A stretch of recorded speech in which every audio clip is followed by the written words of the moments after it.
Hey, salut, bienvenue dans cette présentation pour le quatrième principe solide, Interface Segregation Principle.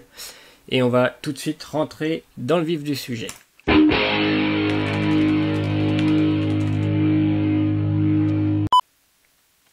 Alors, si on devait résumer ce principe en une phrase, on prendrait sûrement la phrase de Robert Martin qui dit qu'aucun client ne devrait être contraint à dépendre d'une méthode qu'il n'utilise pas, donc d'une méthode ou d'une propriété, peu importe, d'une fonction en tout cas, qu'on n'utilise pas, et ça vous rappelle sûrement les principes qu'on a vus avant comme Liskov ou même SRP, et on va voir qu'en fait c'est tout simplement un peu le même principe, les mêmes principes, mais à un niveau interface, à un niveau d'abstraction supérieur. Donc ici, interface, ça fait référence évidemment à des interfaces, mais ça peut aussi être des classes abstraites. Ce qui compte, c'est d'avoir un contrat. On va essayer d'avoir des contrats en fait qui sont les plus fins possibles et qui vont permettre en fait d'implémenter un contrat sans avoir besoin de méthodes qui ne sont pas nécessaires. Donc les contrats sont très spécifiques. Donc comme je l'ai dit, c'est très proche du principe Liskov. Ça va permettre de résoudre pas mal de violations de substitution, toutes en appliquant SRP. Si vous faites des interfaces très fines, au final, la plus petite interface, c'est le fait d'avoir une seule fonction à implémenter. Et si vous faites ça, finalement, on est très près d'un côté fonctionnel où on pourra remplacer l'interface directement par des délégués. Donc par exemple des délégués qu'on a aussi en C#, action, func, on a aussi predicate. Donc tous ces délégués, c'est des types fonctions. Et si vous implémentez ce type, forcément, vous implémentez quelque part un contrat qui spécifie une signature d'une méthode. On va tout de suite rentrer dans le vif du sujet avec le code. Et je vais reprendre la solution que j'avais la dernière fois. Donc me voilà dans Visual Studio avec la solution d'ouverte et on se retrouve dans la classe qui, la dernière fois, nous avait posé des petits soucis. On avait violé le principe de Liskov avec cette méthode getPath qui lançait une exception puisqu'elle n'était pas implémentée et on disait qu'elle ne devait même pas être appelée.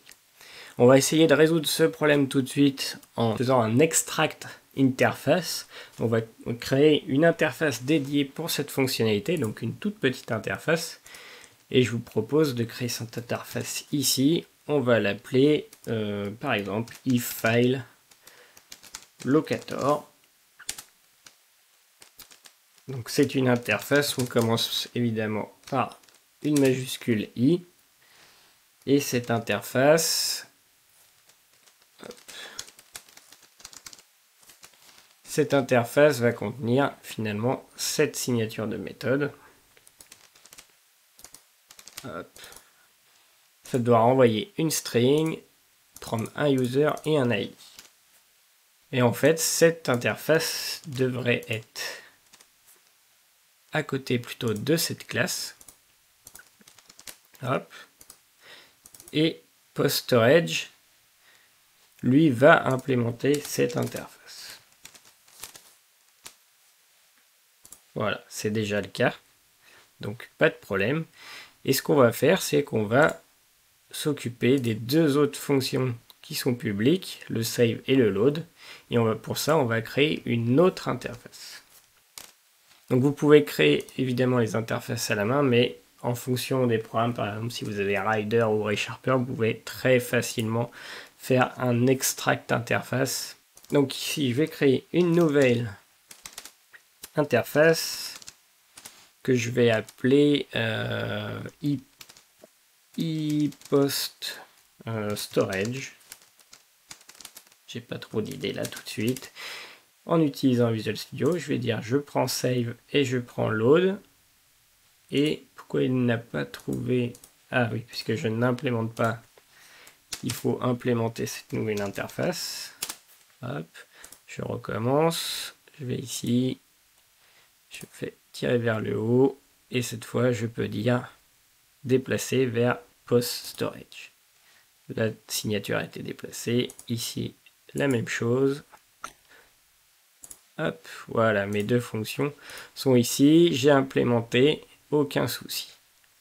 Donc, mon PostStorage implémente bien les fonctions et il n'y a pas de souci, on est bien dans le même code. Par contre, on a toujours notre problème ici.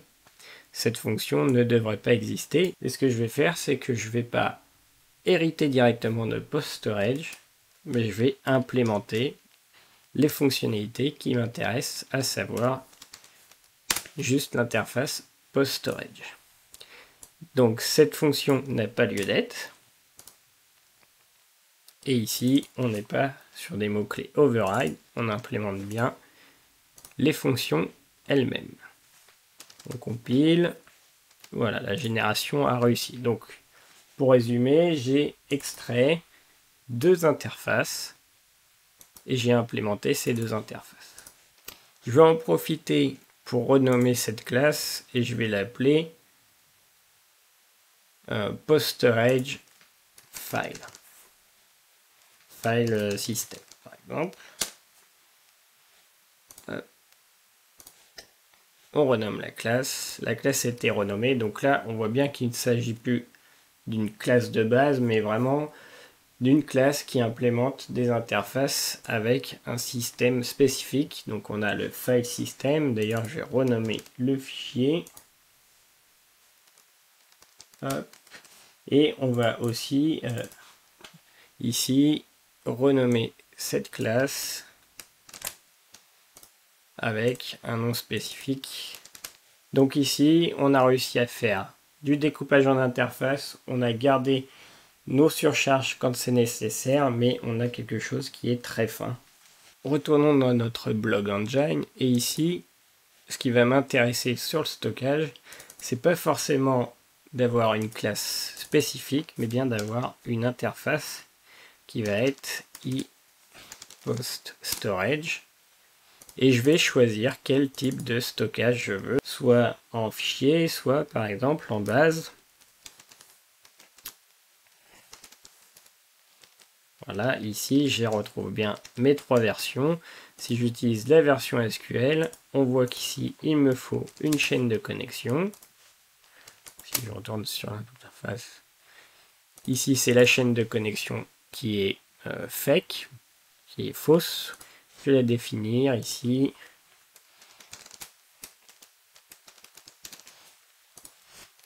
Fake value. Si je compile et que j'exécute, ça devrait fonctionner. Hop. On est bien passé dedans. Un petit F5. Voilà, tout a très bien fonctionné sans problème. Si je veux réutiliser mon stockage par fichier, cette fois-ci, je vais utiliser le file system. Okay. Ce file system n'a pas de constructeur. Tac. Et si j'exécute ça, au niveau du stockage, ici, hop, le PAF, je l'ai bien récupéré. Et tout fonctionne très très bien. Et on voit que le save m'a renvoyé le chemin vers le fichier et que ça continue de fonctionner. Par contre, le save qui est ici me renvoie toujours une string empty et cette signature finalement n'est pas très logique. Et ce qu'on va faire, c'est que on va tout simplement remplacer par un void et on ne va pas retourner de valeur. Il faut par conséquent modifier cette signature et donc tous les saves devraient me renvoyer aucune valeur. Donc là, j'ai des erreurs puisque les saves actuels sur les fichiers me retournent des valeurs. Moi, j'ai pas besoin de retourner cette valeur. Vous allez voir qu'évidemment, le client va avoir besoin de retourner une valeur. Je modifie tous les petits soucis. Hop. Il me reste ici, je n'ai pas le PAF. Par contre, je vais pouvoir faire un test sur le type et je vais faire un if fileLocator. Je vais même déplacer ça où on en a besoin, c'est-à-dire ici. Return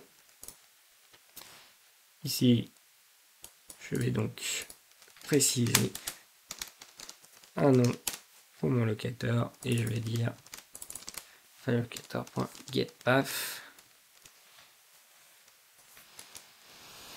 Et le cas par défaut, ça va me retourner string empty. Donc on voit qu'ici, il y a encore un petit souci parce que c'est très bizarre finalement d'avoir string empty par défaut. Donc, hop, je suis passé à la ligne. Ici, j'ai utilisé un type pattern matching. Donc, je fais un match sur le type. Et si je relance ça, on va mettre un petit point d'arrêt ici, tout simplement. Hop. Est-ce que mon stockage est un eFileLocator? Oui, c'est le cas. Je récupère le path et je le retourne. Et on voit qu'ici, j'ai le nom du fichier et que je vais pouvoir y accéder. Ce genre de principe, on peut l'appliquer sur plusieurs classes. On va aller sur le cache. Ici, sur le cache, on retrouve plusieurs fonctionnalités. Ce qui nous intéresse, c'est toujours ce qui est public. Donc, on va commencer par créer une interface. Au niveau des noms, pour l'instant, je reste assez simple. Et je vais implémenter cette interface directement ici. Voilà, et on va faire comme tout à l'heure, on va extraire ces méthodes. Hop.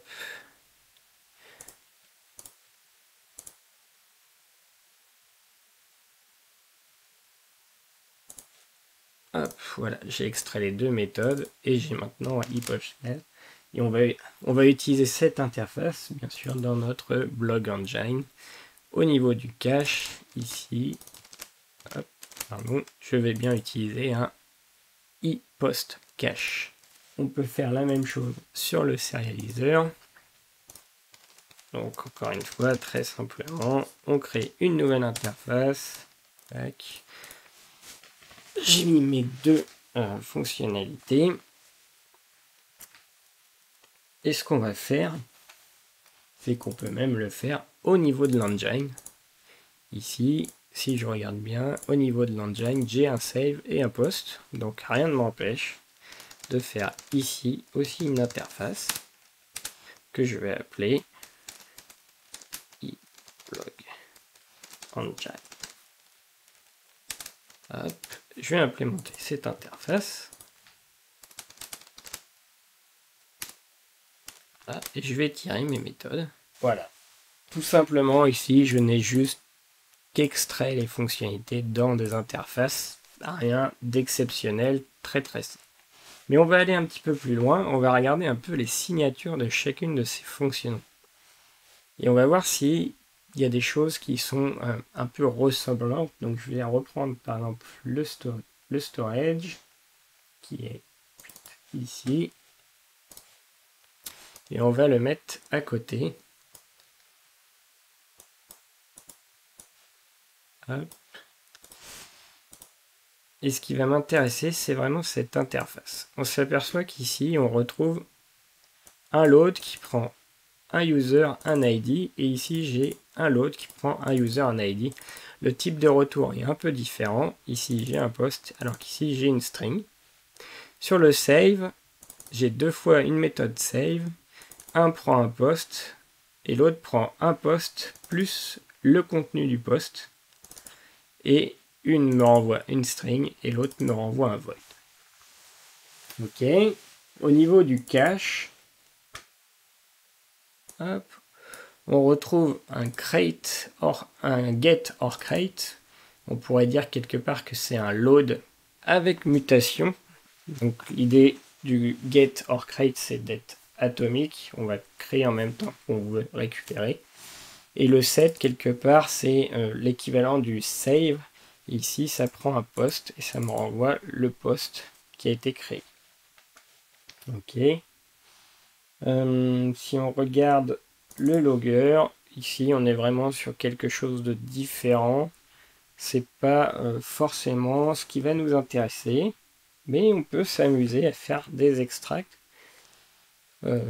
pour ressembler au maximum aux autres interfaces. On va focaliser sur le cache et le storage et le blog engine. Et on va se demander si on peut réussir à avoir les mêmes signatures. Alors, blog engine. On va commencer par le blog engine. Et ce blog engine, il y a des petites choses qui sont assez intéressantes. Le save post, lui, il renvoie une string toujours. Mais finalement, est-ce que j'ai besoin de cette string? On voit que pas forcément, puisque dans certains cas, je renvoie toujours string empty. Donc ici, ce qui va nous intéresser, c'est peut-être pas la string, mais tout simplement retourner le post qui a été sauvegardé. Et j'aurais plus besoin de faire ça, je vais tout simplement faire à chaque fois un return du post. Évidemment, vous allez me dire, oui, mais là, tu as tout changé, c'est vrai. J'ai complètement changé la façon de travailler. Et je vais aller dans mon programme, qui ici, du coup, ne fonctionne plus. Ici, c'est mon nouveau post qui a été sauvegardé et du coup que j'ai renvoyé. Ah, j'avais déjà mis. Hop, ici, je vais l'appeler save post. Si je log le save post, ce n'est plus le chemin vers le post que je vais loguer, c'est le post en lui-même. Du coup, ce que je vais faire, c'est que je vais utiliser un file locator. Donc ici, il faudrait quelque part que j'ai un locator et j'en ai pas. Il n'y a rien ne m'empêche d'en créer un. Et ma classe, c'est post storage file system. Bon. Et ce locator va me permettre de récupérer le path. Ici, j'ai bien un get path qui va prendre sur le post qui a été sauvegardé l'auteur et l'ID.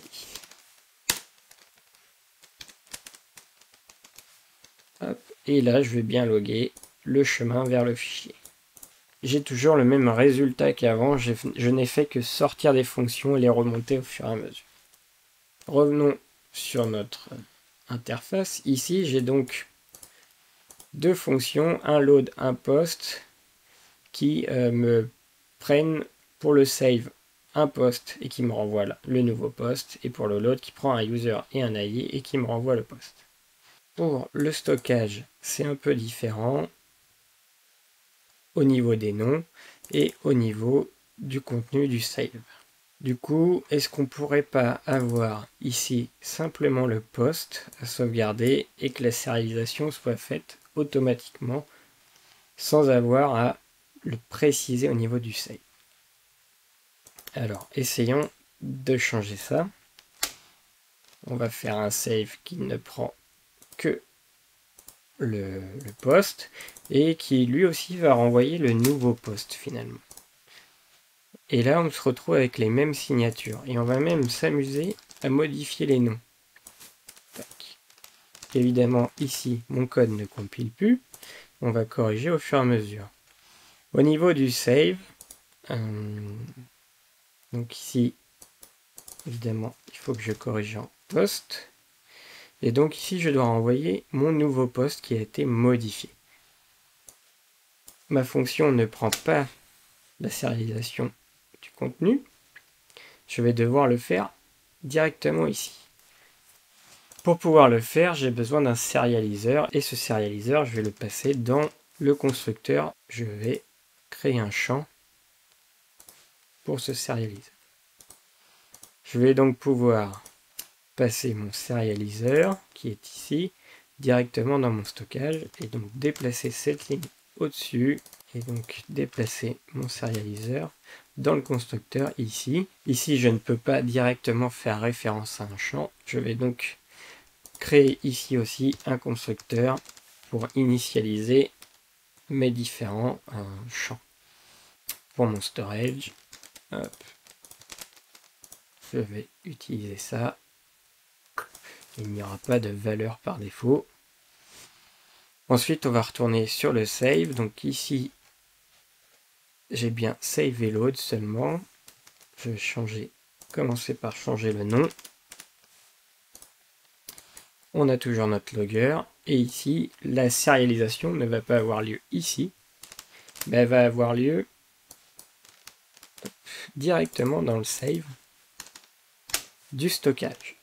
Et ici, maintenant que j'ai mon sérialiseur, je peux créer mon contenu et écrire, hop, et prendre ce contenu et l'écrire dans le fichier. Il faut évidemment utiliser le même nom ici. Et on n'oublie pas de retourner le nouveau poste qui en fait est exactement le même, qui n'a pas changé. Donc je ne fais que retourner le poste que j'ai pris en input. Il me reste quelques erreurs à corriger. Sur cette classe, il faut que je rajoute le constructeur qui lui aussi va prendre évidemment un sérialiseur. Et donc je vais tout simplement avoir à peu près la même signature. Et je vais passer ce sérialiseur à la classe de base. Hop, comme ceci. Ensuite, au niveau SQL, on a le même souci. On va rajouter ici le sérialiseur qu'on va évidemment définir dans un champ. Ah, ce champ, oui. Et on va modifier aussi la signature qui est ici, puisque cette fois-ci, on renvoie un poste, mais on ne prend pas de contenu sérialisé. On va faire la même chose que pour le file system.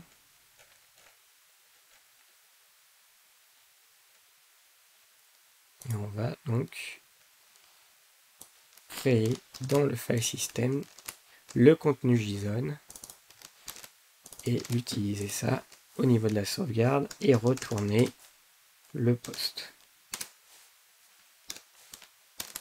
Encore quelques erreurs. D'abord dans le blog engine, on va maintenant s'occuper du load. Le load, de la même façon, on a le load au niveau du blog engine et on a le load au niveau du stockage. Il ne nous reste plus qu'à corriger le programme en changeant les noms des fonctions. Ici, notre file storage, notre post storage a maintenant besoin d'un sérialiseur. Je vais donc le passer ici,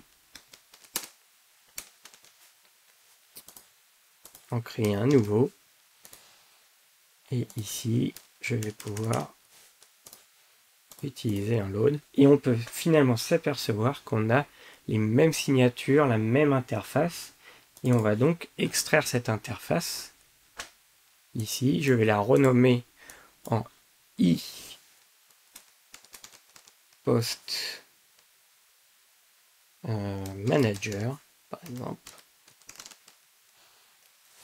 Hop, et implémenter directement cette interface pour le blog engine, mais pas que. Je peux implémenter cette interface sur le stockage.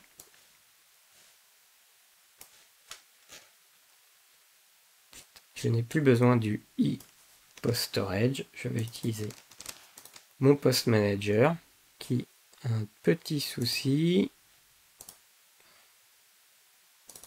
Je ne vais plus renvoyer le chemin, je vais renvoyer le contenu du post qui est logique puisque je fais un load.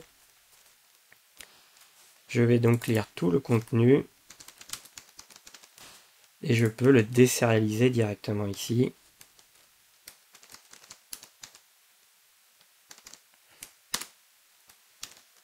Post. Et je vais retourner cette version qui est désérialisée. Hop. Ici, on a la même chose. Le load me renvoie bien un post.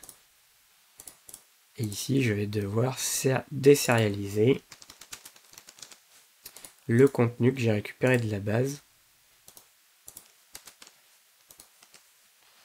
je vais faire un return serializer.deserialize post de JSON. Voilà. Et ici, j'oublie pas de changer le nom de l'interface, c'est un post manager que j'implémente. Et au niveau de l'engine, ici c'est un iBlog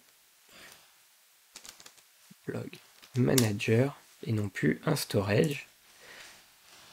Et on va voir dans la prochaine vidéo qu'on se retrouve avec quelque chose qui est assez intéressant. J'ai une classe qui implémente une interface et finalement qui utilise elle-même la même interface. Donc pour résumer, j'ai essayé d'extraire les fonctionnalités en plusieurs interfaces. On corrige ici. Le déserialiseur est maintenant directement dans le stockage. Donc, si je résume, j'ai réussi à extraire au fur et à mesure les fonctionnalités dans des interfaces qui sont relativement fines. On a bien séparé la partie qui nous permettait de localiser, de récupérer le chemin vers le fichier et qui correspond uniquement au file system. On a implémenté une interface pour le stockage avec un load et un save, et on s'est aperçu que pour le Blog Engine c'est la même chose. On a fusionné les deux, on a rassemblé les signatures et j'ai pu réutiliser la même interface pour le Blog Engine et pour le stockage. Et je peux même essayer, je vous invite à essayer vous-même de le faire sur le cache. Est-ce que vous arrivez finalement à avoir la même signature, un load et un save au niveau du cache? Voilà, c'est tout pour cette présentation et on se retrouve très bientôt pour le dernier principe. Et on va bien sûr se baser sur le code actuel pour compléter l'implémentation. À très bientôt.